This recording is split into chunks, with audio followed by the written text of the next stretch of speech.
Breaking news ang naging weigh-in ni na WBC lightweight champion Shakur Stevenson versus Artem Harutyunyan.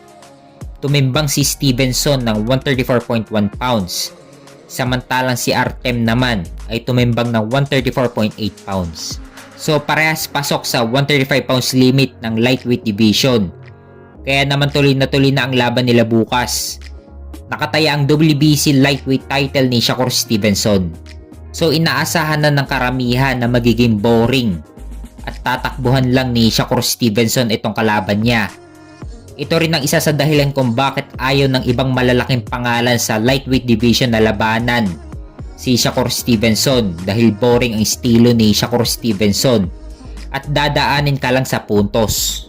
Asahan na natin na ito na rin ang huling laban ni Shakur Stevenson under ng top rank.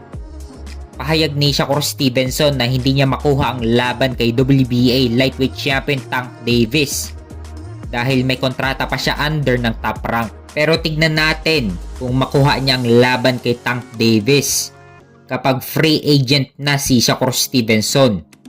Posibleng pumirma ito sa PBC para makuha ang laban kay Tank Davis. Ito lang kasi ang paraan para makuha niya ang laban kay Tank Davis.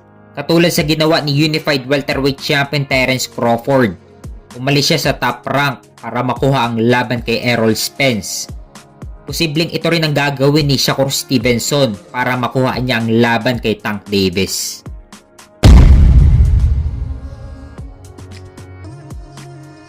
Sa kabilang banda naman, ang weigh-in ni William Zepeda versus Giovanni Cabrera. So tumimbang si William Zepeda ng 135 pounds samantalang si Giovanni Cabrera naman ay tumimbang ng 137 pounds.